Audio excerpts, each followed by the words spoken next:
शब्दों में कितनी ताकत है। शब्द ही इंसान को दुनिया का सबसे बड़ा सिकंदर बना सकते हैं और शब्द ही इंसान को दुनिया का सबसे बड़ा भिखारी बना सकते हैं। इसलिए कैसे शब्द हमें सोचने चाहिए, इस विषय पर एक प्रसिद्ध और लोकप्रिय कहानी आज हम आपको सुनाएंगे। तो चलिए कहानी की शुरुआत करते हैं।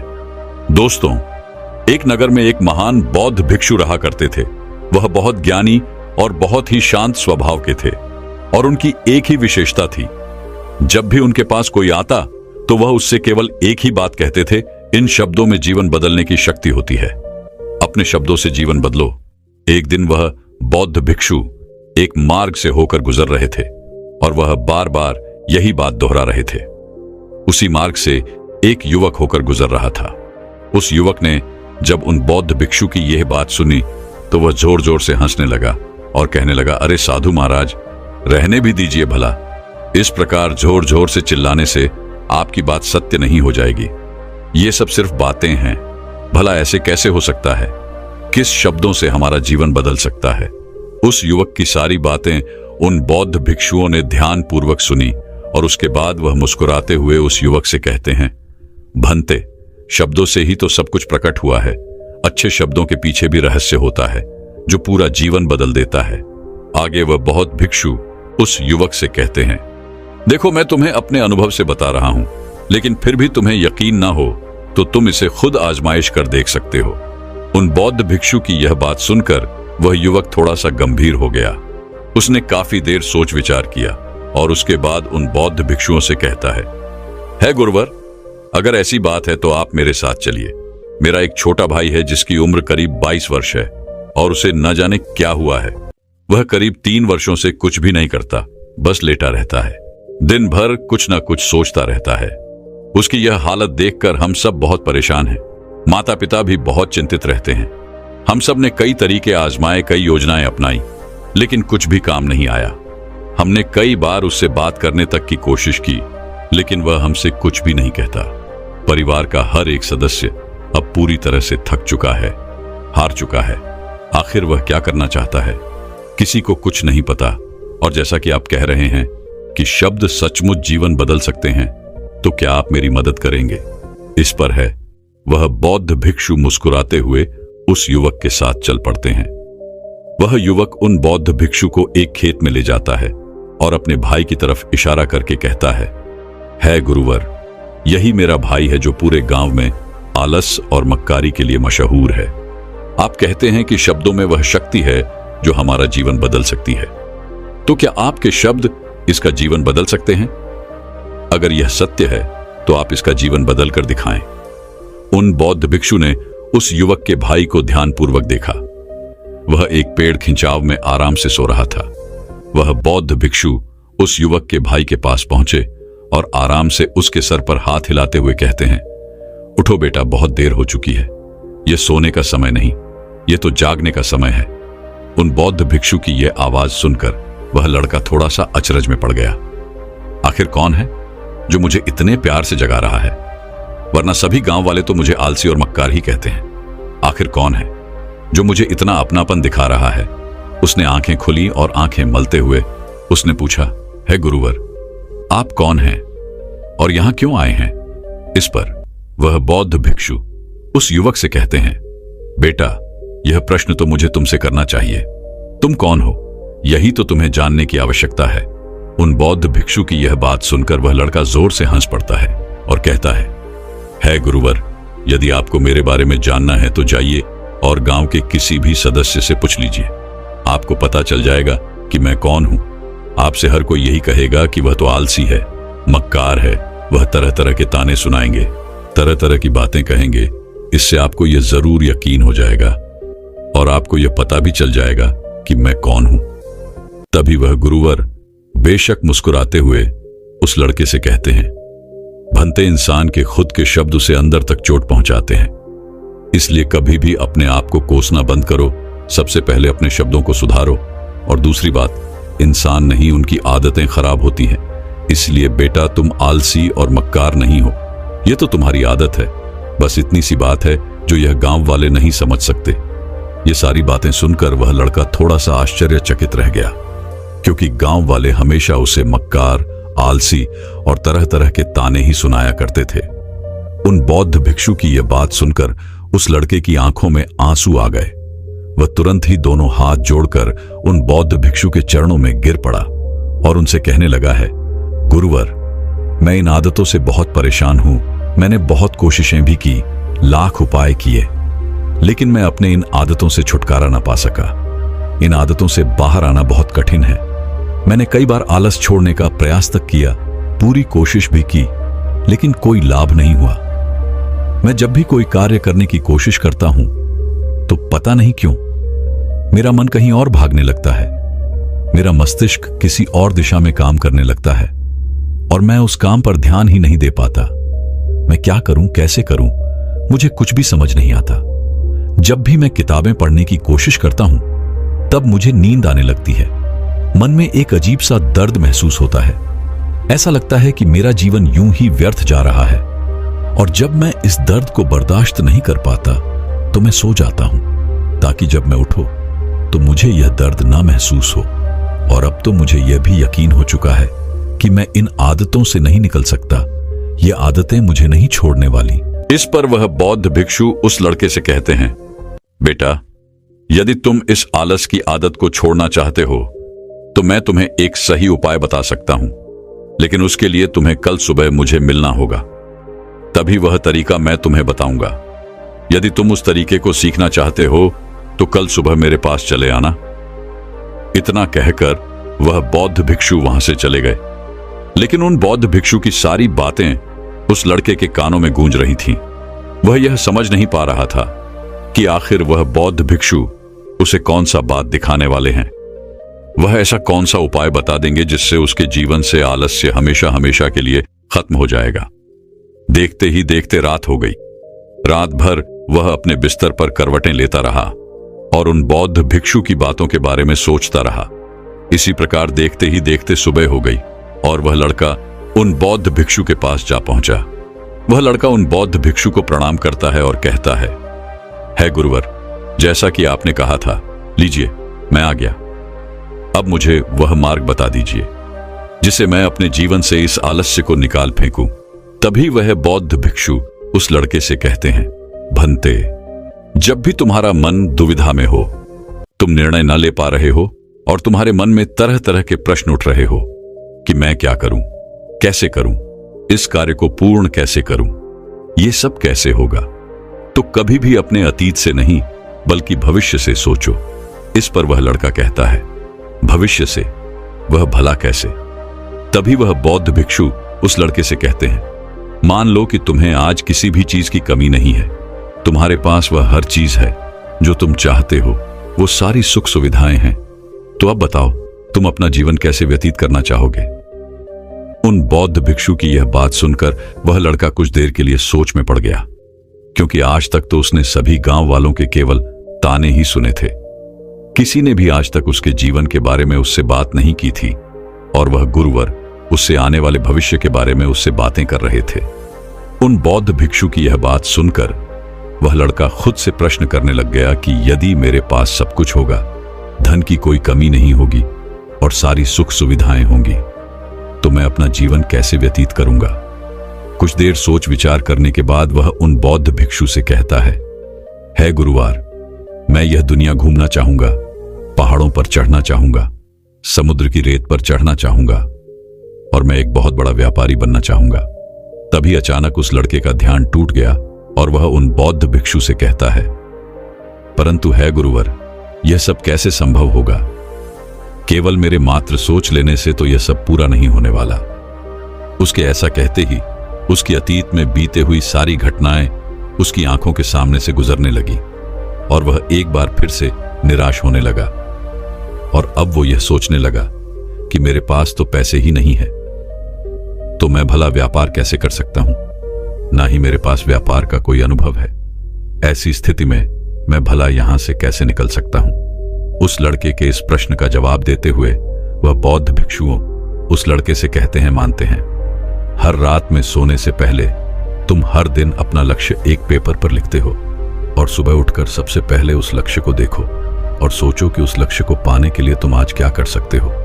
और जो भी तुमने उस पेपर पर लिखा होगा उस कार्य को उसी दिन पूरा करने की हर मुमकिन कोशिश करो। इस पर वह लड़का कहता है, आप सच कह रहे हैं, लेकिन जब मैं बहुत सोचने लगता हूं तो मेरा मन बेचैन होने लगता है और मन में तरह तरह के विचार उठने लगते हैं, और इन विचारों को शांत करने के लिए मैं सो जाता हूं ताकि वह विचार मुझे परेशान न कर पाए। उस लड़के की इस समस्या का समाधान करते हुए वह बौद्ध भिक्षु उस लड़के से कहते हैं, भंते, अंतर्मन की चाल को पकड़ो और शब्दों की मदद से नया भविष्य बनाओ। तभी वह लड़का कहता है गुरुवर, आप क्या कहना चाहते हैं? मैं आपकी बात समझ नहीं पा रहा। इस पर वह बौद्ध भिक्षु मुस्कुराते हुए कहते हैं, भंते, कैसे होगा? यह जो सवाल है, यह सवाल नहीं बल्कि एक डर है जो तुम्हारे अंतर्मन में बैठा हुआ है, जो तुम्हें अगला कदम लेने से रोक रहा है, जो तुम्हें कदम आगे बढ़ाने से रोक रहा है। यदि तुम वास्तविकता को देखो तो किसी को भी नहीं पता होता कि वह कार्य कैसे होगा, लेकिन एक इंसान जब दृढ़ निश्चय कर लेता है तो वह अपने उद्देश्य को सामने रखकर लगातार प्रयास करता रहता है और वो अपनी सफलता प्राप्त कर ही लेता है। तभी वो लड़का उन बौद्ध भिक्षु से कहता है गुरुवर, अगर ऐसी बात है तो मन में बार बार चिंता क्यों होती है? मन बार बार बेचैन क्यों हो उठता है? इस पर वह बौद्ध भिक्षु कहते हैं, क्योंकि तुम्हें डर है कि तुम कमजोर हो। तुम्हारे अंतर्मन में बैठा है कि तुम में कुछ कमी है, तुम किसी काम के नहीं हो, और यही कारण है कि तुम कोशिश करने से डरते हो, क्योंकि तुम्हारा अंतर्मन हमेशा तुम्हें रोकता रहता है। जब भी तुम कोई कार्य शुरू करना चाहते हो, तुम्हारा मन तुमसे पहले ही कह देता है, इससे आगे मत बढ़ना, अन्यथा विफल हो जाओगे, और इसी कारण तुम्हें चिंता होने लगती है। तुम्हारा मन बेचैन होने लगता है और तुम शिथिल पड़ जाते हो। तभी वह लड़का कहता है गुरुवर, आपने जो कुछ भी कहा वह बिल्कुल सत्य है, लेकिन आप ही मुझे बताइए कि मैं इस परेशानी से बाहर कैसे निकलूं। इसका जवाब देते हुए वह बौद्ध भिक्षु उस लड़के से कहते हैं, भंते, इस समस्या का समाधान बहुत ही आसान और सरल है। तुमने देखा होगा कि अक्सर ही हम अपने आप को दोष देते रहते हैं, अपने आप को तरह तरह के अपशब्द कहते रहते हैं जो हमारे अंतर्मन में जाकर बैठ जाते हैं और वही हमें आगे बढ़ने से रोकते हैं। और इन शब्दों का हम पर बहुत गहरा प्रभाव भी पड़ता है, क्योंकि जैसा हम खुद से कहते हैं, जैसा हम पूरी भावनाओं के साथ सोचते हैं, हम वैसा ही बनते चले जाते हैं। इसलिए यदि तुम खुद को बदलना चाहते हो, तुम चाहते हो कि तुम भी काबिल बन सको, तो तुम्हें अपने अंतर्मन को नए संदेश देने की जरूरत है, जिससे वो खुद को और भी शक्तिशाली महसूस करने लगेगा और उसकी सारी चिंताएं खत्म होने लगेंगी। इस पर वह लड़का कहता है गुरुवर, पर यह कैसे संभव है? मैं अपने आप से ऐसा क्या कहूं जिससे मेरा मन मजबूत हो सके और मैं एक काबिल इंसान बन सकूं? इसके जवाब में वह बौद्ध भिक्षु उस लड़के से कहते हैं, इसके लिए मैं तुम्हें ऐसे 5 वाक्य बताता हूं जिसे तुम लिख लो, और पूरे दिन में तुम इसे 3 से 4 बार सुबह शाम पूरी भावनाओं के साथ दोहराओ, जिससे तुम्हारे मन को एक अच्छा संदेश पहुंचेगा और तुम्हारा मन मजबूत होने लगेगा।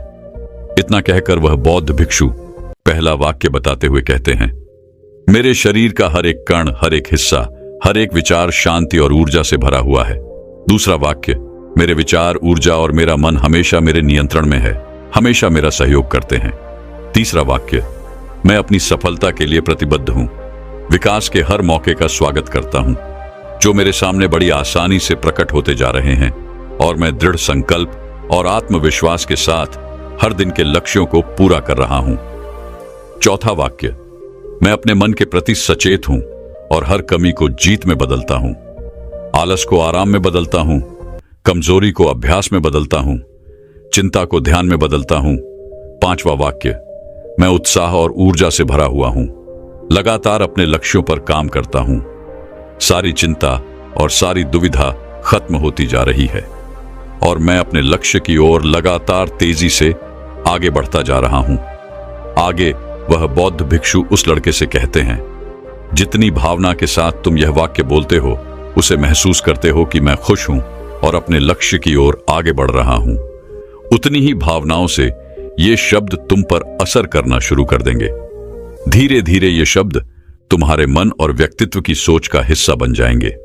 आगे वह बौद्ध भिक्षु उस लड़के से कहते हैं, भंते, तुमने बताया था कि तुम्हें किताबें पढ़ना अच्छा लगता है, लेकिन तुम किताबें पढ़ते पढ़ते सो जाते हो।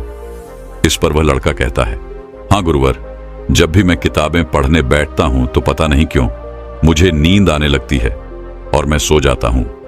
तभी वह बौद्ध भिक्षु कहते हैं, तो ठीक है, तुम 5 महान लोगों की जीवनी पढ़ो।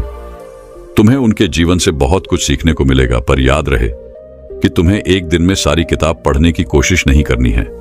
तुम्हें हर दिन केवल कुछ पन्नों को ही पढ़ना है और उसे इतनी ध्यानपूर्वक पढ़ना है कि जब तक वो पन्ने तुम्हारे मन में छप ना जाए और जब तक वो तुम्हारे जीवन में तुम्हें होते हुए ना दिखे।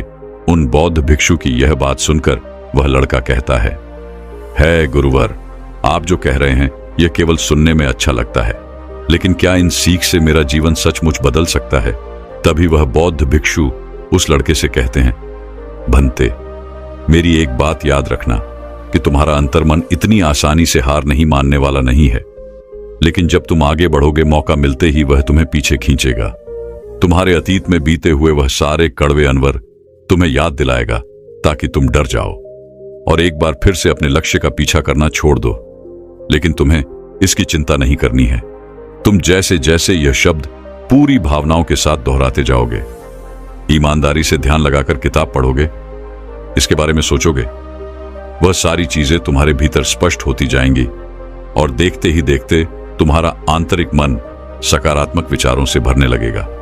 तुम्हारा मन सकारात्मक विचारों को स्वीकार करने लगेगा। आगे वो बौद्ध भिक्षु उस तड़के को चेतावनी देते हुए कहते हैं, मेरी एक बात और याद रखना कि तुम्हारा ध्यान आलस्य पर नहीं होना चाहिए। अर्थात तुम्हें कभी आलस्य नहीं मिटाना, बल्कि तुम्हें एक नए भविष्य का निर्माण करना है, एक नए व्यक्तित्व का निर्माण करना है। तुम्हारा पूरा ध्यान केवल इस पर ही होना चाहिए। उन बौद्ध भिक्षु की यह बात सुनकर वह लड़का कहता है, ठीक है गुरुवर, आप जैसा कहते हैं मैं वैसा ही करूंगा। तभी वह बौद्ध भिक्षु उस लड़के से कहते हैं, भंते, अभी तो मैं इस गांव से जा रहा हूं, लेकिन कुछ सालों के बाद मैं वापस आऊंगा। इतना कहकर वह बौद्ध भिक्षु वहां से चले गए और वह लड़का अपने घर लौट आया। लेकिन अब उस लड़के के मन में तरह तरह के विचार चल रहे थे। वह लड़का यह सोच रहा था कि अगर मैं अपने मनपसंद जिंदगी जीने लगूंगा, अगर मैं दुनिया घूमने लगा, नए लोगों से मिलने लगा और अपने मनपसंद का काम करने लगा, तो मेरी जिंदगी कैसी होगी। उस बात को ध्यान करके उसने एक पेपर पर अपना लक्ष्य लिखा और लिखकर बस हो गया। अगली सुबह जब उसकी आंखें खुली तो उसने उस पेपर पर लिखा हुआ वह लक्ष्य एक बार दोहराया। उसके बाद वह कुछ देर के लिए शांत हो गया। तभी उसे उन बौद्ध भिक्षु की बात याद आई कि तुम अपने लक्ष्य के लिए आज क्या कर सकते हो। उसने खुद से सवाल किया कि मैं आज अपने इस लक्ष्य को प्राप्त करने के लिए क्या कर सकता हूं। तभी उसने एक बार फिर से उस पेपर की तरफ ध्यान दिया। उस पेपर पर लिखा था कि मैं बाजार जाता हूं और लोग व्यापार करने के लिए कौन सी चीजें, कौन से सामान लेकर आते हैं, मैं उन चीजों को देखता हूं, उन चीजों को पता करता हूं। वह पढ़ने के बाद वह तुरंत ही बाजार चला गया। वह अलग अलग दुकानों पर बैठा उसने देखा, लेकिन उसे कुछ समझ नहीं आ रहा था, क्योंकि लोग अलग अलग व्यापार कर रहे थे, अलग अलग तरह की चीजें का सामान ले रहे थे और किसी ने उसकी कोई मदद नहीं की। वह बहुत उदास हो गया और निराश होकर वापस घर लौट आया। तभी उस लड़के को उन बौद्ध भिक्षु की एक और बात याद आई।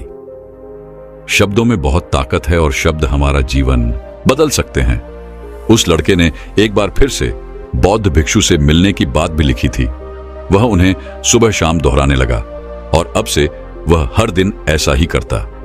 अगले ही दिन वह बाजार गया और उसने 5 महान लोगों की जीवनी की पुस्तकें खरीद ली और उन्हें पढ़ने लगा। देखते ही देखते कुछ दिन बीते। दिन के बाद हफ्ते और हफ्ते के बाद 1 महीना बीत चुका था, लेकिन अब तक उसके जीवन में कोई बदलाव नहीं आया था। अब वह लड़का यह सोचकर निराश होने लगा था कि उसके जीवन में तो कुछ भी परिवर्तन नहीं हो रहा। फिर आखिर वो बौद्ध भिक्षु उसे क्यों ऐसा कह रहे थे कि कम से कम 5 महान लोगों की जीवनी पढ़ो। लेकिन तभी अचानक उसे महसूस हुआ कि वह पहले से अच्छा महसूस कर रहा है। उसका मस्तिष्क अब अच्छी तरह से सोच पा रहा है। वह पहले से ज्यादा चलने फिरने लगा है। धीरे धीरे उसे समझ में आने लगा कि जो लोग आगे बढ़ते हैं, महान काम करते हैं, उनकी सोच में कितना अंतर होता है। वे लोग हमेशा शक्तिशाली विचार सोचते हैं। दूसरों की छोटी सोच और डर से वह कभी प्रभावित नहीं होते। जब भी उनके सामने कई मुश्किलें आन पड़ती है तो वह घबराते नहीं, बल्कि उस समस्या का समाधान निकालते और उस समस्या के समाधान पर ध्यान केंद्रित करते हैं, और ना ही वह कभी किसी का इंतजार करते हैं। वह केवल खुद पर विश्वास करते हैं और तुरंत ही कदम आगे बढ़ाते हैं। जब उस लड़के को ये सारी बातें समझ में आने लगी तो उसने भी धीरे धीरे अपने कदम आगे बढ़ाने शुरू किए। उसने बिल्कुल वैसा ही व्यवहार करना शुरू किया। आपसे वह कभी खाली नहीं बैठता था। जब भी उसका मन करता वह बाजार जाता और लोगों के बारे में जानता, समझता कि वह किस प्रकार व्यापार कर रहे हैं, कौन सी चीजें खरीद रहे हैं और किन चीजों पर उन्हें लाभ हो रहा है। और जब उसका मन करता तो वह अपने पिता की मदद भी करता था। वह अपने पिता के साथ मंडी बेचता, वहां पर जाकर मोल भाव करता। अब सिर्फ वह हमेशा कुछ ना कुछ सीखने में ही टूटा रहता। तभी एक दिन गांव में एक मसाले का व्यापारी आया। उसे कुछ पढ़े लिखे नौजवानों की जरूरत थी जो माल की गिनती कर सकें और हिसाब रखने का काम कर सके। वह लड़का अपने लक्ष्य को जानता था कि उसे क्या पाना है। उसे समझ में आ गया था कि इस काम से उसे बहुत कुछ सीखने को मिलेगा। वह बेझिझक उस सेठ के पास पहुंच गया। वह जानता था कि उसे उस काम के बहुत कम पैसे मिलेंगे, लेकिन फिर भी वह उस काम को करने के लिए तैयार था। अब उस लड़के की सोच पूरी तरह से बदल चुकी थी। अब वह बाकी लोगों की तरह नहीं सोचता था। वह बहुत ही ईमानदार और समझदारी से काम करता था। देखते ही देखते करीब 3 महीने बीत गए और अब व्यापारी यह समझ चुका था कि यह नौजवान बहुत ही समझदार है और वह उसे व्यापार में बहुत मदद करता है। इसलिए उस मसाले के व्यापारी ने उस लड़के को अपना साहस बना लिया। उस व्यापारी ने देखा कि इस तरीके की दिनचर्या सबसे अलग है। ये हर दिन पढ़ता है, लिखता है, सुबह उठकर ध्यान करता है, नई चीजें सीखता है, परेशानियां आए तो भी विचलित नहीं होता। ये सबसे सम्मान से बात करता है, सबका आदर करता है। देखते ही देखते 1 साल कई बीत चुके थे और अब वह व्यापारी उस नौजवान से बहुत खुश था। उसने धीरे धीरे उस नौजवान को व्यापार के सारे गुण सिखा दिए और देखते देखते वह लड़का अब एक छोटा सा व्यापारी बन चुका था। और जब उस लड़के के अंदर व्यापार की समझ आ गई तो उसने जड़ी बूटियों का व्यापार शुरू कर दिया और देखते ही देखते केवल कुछ ही वर्षों में वह उस नगर का सबसे बड़ा व्यापारी बन गया। लोग उसे सबसे बड़े व्यापारी के नाम से जानने लगे। उसकी ख्याति दूर दूर तक फैलने लगी। करीब 5 वर्षों बाद जब वह वापस अपने घर लौटा तो लोग बहुत हैरान थे। उसे देखकर लोग बहुत अचंभित थे। लोगों ने उससे पूछा, अरे भाई, तुम इतना कैसे बदल गए? उस लड़के ने जवाब देते हुए कहा, शब्दों में सचमुच ताकत होती है। शब्द बहुत शक्तिशाली होते हैं। तभी कई लोग कहते, अरे भाई, भिक्षु ने तो कई सारी बातें बताई थी, लेकिन हर किसी का जीवन तो नहीं बदलता। इसका जवाब देते हुए लड़का कहता है, सही बात है, लेकिन क्या तुमने कभी भी उन साधु से यह पूछने की कोशिश की थी कि उन बातों को जीवन में कैसे उतारा जाए? असल में सही विचारों से शुरुआत होती है, लेकिन एक बात और ध्यान रखना कि केवल विचारों से शुरुआत करके तुम अपने लक्ष्य तक नहीं पहुंच सकते। इसके लिए निरंतरता भी आवश्यक है। इसलिए एक बार से काम नहीं चलता। आपको हर दिन अपने भीतर अच्छे विचार भरने होंगे जब तक कि आपका वह हिस्सा न बन जाए। और इसी कारण आज मेरे जीवन में इतना कुछ बदल चुका है। उन बौद्ध भिक्षु ने मुझे जो 5 चीजें करने को कही थी, वो 5 चीजें मैं आज भी करता हूं। पहले हमेशा भविष्य के लिए लक्ष्य बनाता हूं। दूसरा, सुबह उठकर लक्ष्य को देखता हूं और फिर सुबह उसके लिए एक काम लिखकर उस काम को पूरे दिन में पूरा करने की हर मुमकिन प्रयास करता हूं। तीसरा, शब्दों और भावनाओं से अंतर्मन की शक्ति को संदेश भेजता हूं, उसे और शक्तिशाली बनाता हूं और उन शब्दों को, उन वाक्यों को पूरी भावनाओं के साथ दोहराता हूं।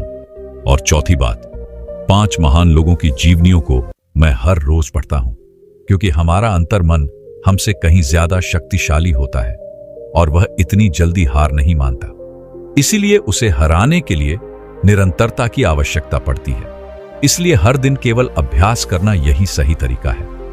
इसीलिए यदि आप भी शब्दों से अपना जीवन बदलना चाहते हैं तो इन 5 तरीकों को अपना सकते हैं, क्योंकि यह 5 तरीके सचमुच आपका जीवन बदल सकते हैं। तो दर्शकों, अब चलिए मन को पूरी तरह से शांत कैसे करें, इस विषय पर अगली प्रसिद्ध और लोकप्रिय कहानी की शुरुआत करते हैं। दोस्तों, हम अपने जीवन में हमेशा अपने मन को लेकर परेशान रहते हैं। हम ये सोचते हैं कि हमारे मन भला शांत कैसे होगा। हमारे मन में तो तरह तरह के विचार चल रहे हैं। हम काम कुछ और करना चाहते हैं, लेकिन हमारा मन हमसे कुछ और ही काम करवा लेता है। तो इससे पहले कि आप अपने मन को शांत करने का प्रयास करें, उससे पहले यह जानना जरूरी है कि मन का व्यवहार शांत होने वाला है ही नहीं। अगर मन शांत होने वाला हो सकता तो इस दुनिया में सभी के मन शांत हो गए होते और हर कोई अपना जीवन सुखी सुखी बिता रहा होता। फिर ना तो कोई हंगामा होता और ना ही किसी तरह की कोई तकलीफ। सभी का जीवन खुशी खुशी बीत रहा होता। फिर ना तो आप और ना ही मैं पैसे कमाने के पीछे भाग रहे होते। समस्या तो यह है कि हम ज्यादा से ज्यादा चीजें इकट्ठा करना चाहते हैं, क्योंकि हमें लगता है कि हमारे पास जितनी ज्यादा चीजें होंगी हम उतना ही सुखी रहेंगे। लेकिन वास्तविकता तो यही है कि बाहर की किसी भी चीज में कोई सुख नहीं है और ना ही उनमें कोई दुख है।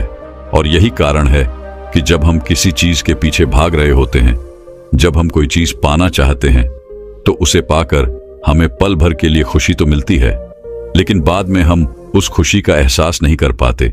वह खुशी दुख में परिवर्तित हो जाती है। और इसी प्रकार से हम एक चीज से दूसरी चीज, दूसरी से तीसरी चीज के पीछे लगातार भागते रहते हैं, क्योंकि हमें ऐसा ही लगता है कि यदि हम वो चीज पा लेंगे तो हम सुखी हो जाएंगे। लेकिन वास्तविकता में वही हमारे दुख का कारण बन जाता है, जिस कारण हमारा मन बेचैनी गृह में लगता है। हम उस चीज को पाने के लिए तरह तरह के उपाय करते हैं, जिस कारण हमारा मन और भी बेचैन होने लगता है और यह बेचैनी धीरे धीरे चिंता का रूप ले लेती है और हमारा मन पूरी तरह से अशांत हो जाता है। हमें कुछ भी अच्छा नहीं लगता। हमें लगता है कि जो कुछ हमने मांगा था ठीक उसका उल्टा हो रहा है, सब कुछ हमारे विपरीत जा रहा है। और फिर हम अपने मन को शांत करने के लिए ध्यान करना शुरू करते हैं, क्योंकि एक ध्यान ही वह मार्ग है जो हमें ज्ञान की ओर ले जाता है। वह हमें यह बताता है कि बाहर किसी भी चीज में कोई सुख नहीं है और ना ही दुख है। दुख और सुख तो हमारे मन का भ्रम है। यह हमारे मन की एक उपज है, जिसके लालच में हमारा मन हमें यहां वहां भगाता रहता है। जैसे कि महीनों से भूखे एक भिखारी को अगर एक सूखी रोटी भी मिल जाए तो वह उसके लिए सुख है, वह उसके लिए अमृत है। और ठीक उसी के विपरीत यदि किसी व्यक्ति के घर पर 56 प्रकार के भोग भी पक जाए, तब भी वो उसे खाकर दुखी ही रहेगा। ये तो उनकी मनस्थिति पर निर्भर करता है। इसे और अच्छे से समझने के लिए आज की जो बौद्ध कहानी मैं आपको सुनाने जा रहा हूं, इस कहानी के माध्यम से आप यह समझ पाएंगे कि हमारे मन की स्थिति क्या है और हम इसे कैसे नियंत्रित कर सकते हैं। एक समय की बात है, एक गांव में एक युवक रहता था, जिसका मन बहुत ही अशांत रहता। वह हमेशा तनाव में रहता। वह अपने मन को शांत करना चाहता था, लेकिन उसे कोई भी उपाय नजर नहीं आ रहे थे। उसके जीवन में कई प्रकार के दुख थे, जिनके कारण वह हमेशा तकलीफ में रहता, तनाव में रहता। एक दिन उसे पता चला कि उसके गांव में एक बौद्ध भिक्षु आए हुए हैं, जो सभी को दुख और सुख पर उपदेश दे रहे हैं। वह व्यक्ति उसी वक्त तुरंत ही घर से निकला और उनके आश्रम जा पहुंचा। वहां पर पहुंचने के बाद उस युवक ने देखा कि वह बौद्ध भिक्षु सभी गांव वालों को उपदेश दे रहे थे। वह बौद्ध भिक्षु कह रहे थे कि सभी के जीवन में कोई ना कोई सुख और दुख तो आता ही रहता है, जिस कारण हमारा मन बहुत अशांत रहता है। और एक अशांत मन इस दुनिया का कोई भी सुख नहीं भोग सकता। फिर चाहे उसे पूरी दुनिया की धन दौलत ही क्यों न मिल जाए, वह उसे पाकर भी दुखी ही रहेगा। परंतु जिस व्यक्ति का मन शांत है, उसके पास चाहे कुछ भी हो या ना हो, वह हर छोटे पल का आनंद ले सकता है। वह हर पल को खुशी खुशी जी सकता है। वह इस दुनिया का और इस जीवन का परम सुख भी प्राप्त कर सकता है। इतना कहकर उन बौद्ध भिक्षु ने अपना प्रवचन समाप्त कर दिया और वापस आश्रम की ओर लौट गए। वह युवक भी उनके पीछे पीछे आश्रम पहुंच गया और उस युवक ने उन बौद्ध भिक्षु से कहा, हे गुरुवर, अभी कुछ देर पहले आप उपदेश दे रहे थे कि एक शांत मन हर पल का आनंद ले पाता है, हर पल को सुखी सुखी जी पाता है। लेकिन इस दुनिया में सभी के पास मन है और सभी के मन अशांत है। तो ऐसे में भला अपने जीवन को कोई सुखी सुखी कैसे जी सकता है? इस दुनिया में शांत मन किसी के पास नहीं। मेरे पास भी एक ही मन है और वह भी शांत नहीं है। हे गुरुवर, अरे क्या आप मुझे बता सकते हैं कि मैं अपने इस मन को कैसे शांत करूं? तभी उन बौद्ध भिक्षु ने उस युवक को ध्यान के बारे में समझाया, ध्यान के फायदे बताएं और उसे कहा, भंते, ध्यान करने से हमारा मन शांत हो जाता है। हम विचारों के दलदल से बाहर आने लगते हैं और इस कारण हमारे जीवन में सुख आने लगता है।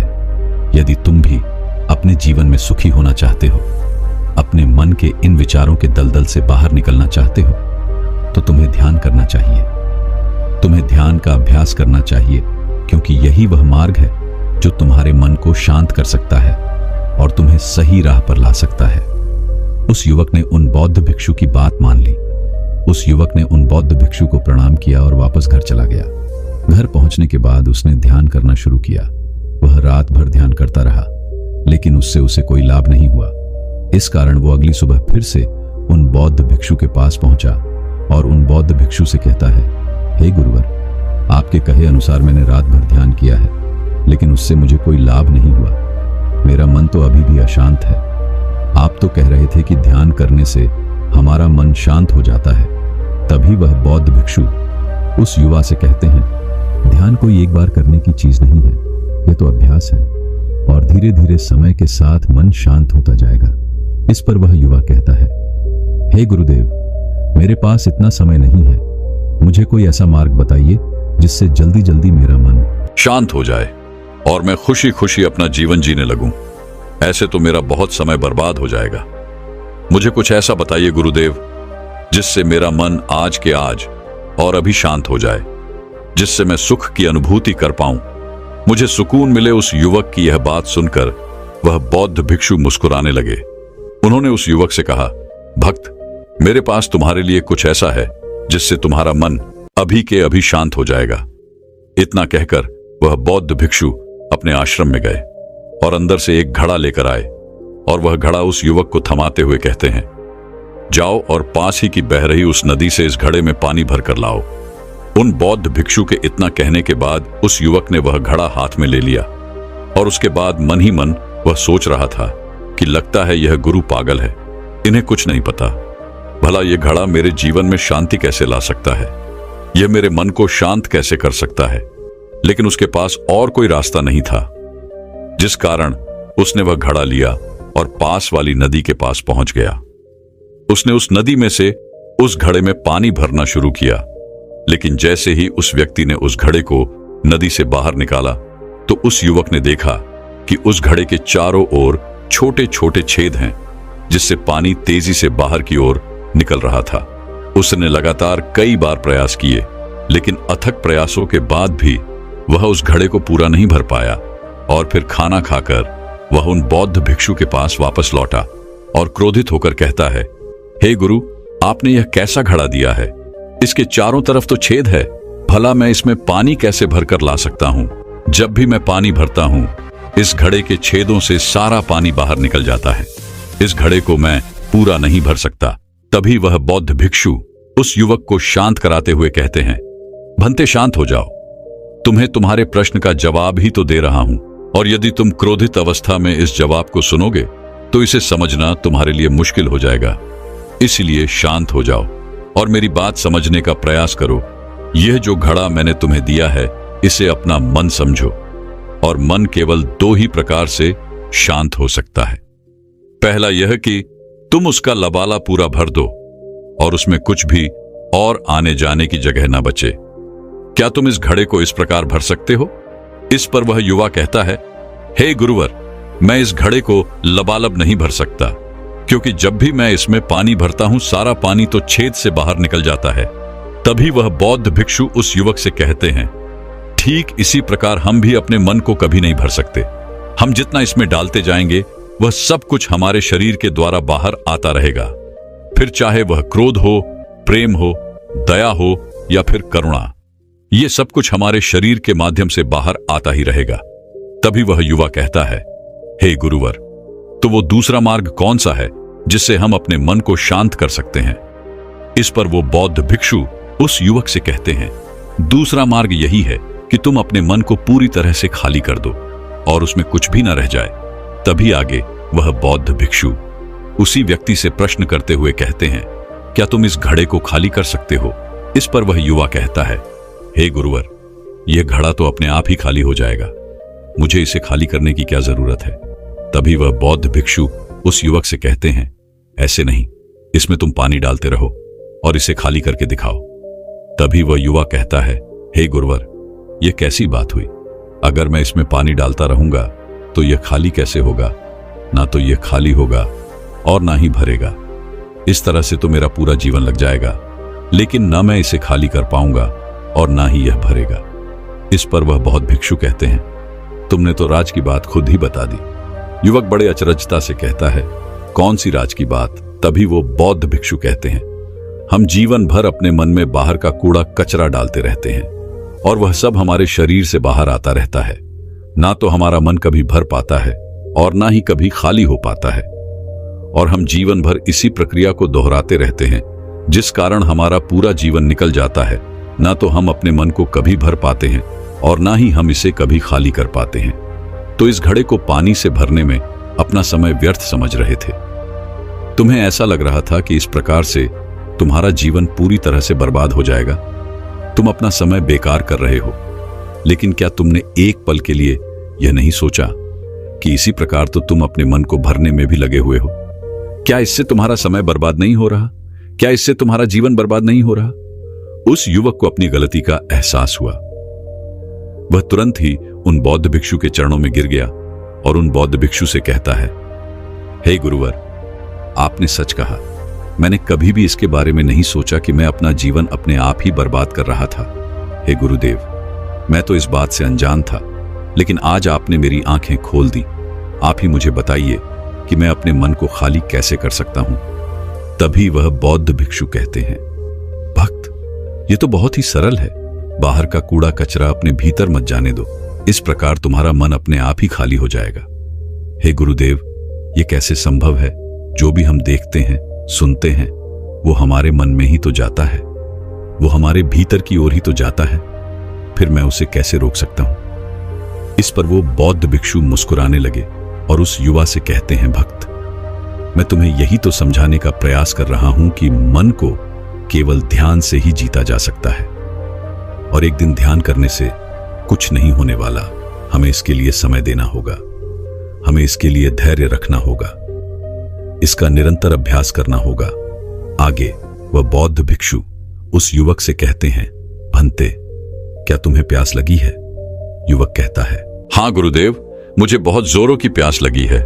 इस पर उन बौद्ध भिक्षु ने उस युवक को पानी पिलाया और कहा, यह लो, यह पानी पी लो, इससे तुम्हारी प्यास बुझ जाएगी। लेकिन मुझे एक बात बताओ, क्या आज पानी पी लेने से फिर तुम्हें कभी प्यास नहीं लगेगी? तुम कभी फिर मुझसे पानी तो नहीं मांगोगे? इस पर वह युवा कहता है, हे गुरुवर, आप यह कैसी बातें कर रहे हैं? पानी तो हमारे जीवन का एक हिस्सा है, इसके बिना तो हम मर जाएंगे, और आप कह रहे हैं कि मैं आज पानी पी लूं और उसके बाद मैं कभी पानी ना पी लूं। यह भला कैसे संभव है? प्यास तो हमें रोज लगती है और हम रोज पानी पीते हैं, इसके बिना तो हम मर जाएंगे। तभी वह बौद्ध भिक्षु मुस्कुराते हैं और उस युवक से कहते हैं, ठीक इसी प्रकार एक दिन के ध्यान से हमारा मन तृप्त नहीं हो सकता। उसे भी रोज भूख लगती है और उसे रोज का रोज हमें आहार भी देना पड़ता है, और हमारा मन विचार खाता है। उसे भी रोज पानी पीने की जरूरत पड़ती है, और ठीक उसी प्रकार हमें ध्यान करने की भी जरूरत पड़ती है। पर जब हम निरंतर ध्यान करते हैं, इसका अभ्यास करते हैं, तो देखते ही देखते हमारे मन की भूख शांत होने लगती है और एक समय पर वह सारे विचार उत्पन्न करना बंद कर देता है। तब वह बाहर से कुछ भी ग्रहण नहीं कर पाता, और जो कोई भी विचार हमारे भीतर है, वो सारे विचार देखते ही देखते समाप्त हो जाते हैं, और इसी प्रकार धीरे धीरे हमारा मन शांत होने लगता है।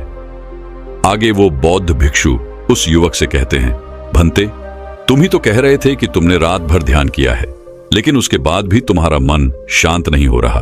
भंते, तुम चाहो तो एक दिन के लिए ध्यान कर सकते हो, चाहो तो पूरे दिन भर तुम ध्यान करो, लेकिन इसका लाभ भी तुम्हें उतना ही मिलेगा। अर्थात कि मान लो तुम एक दिन के लिए ध्यान करते हो, तो इससे तुम्हारे मन को भी शांति केवल कुछ समय के लिए ही मिलेगी। यह हो सकता है कि वह 1 घंटे के लिए शांत रहे या फिर केवल कुछ क्षणों के लिए, लेकिन वह शांत अवश्य होगा।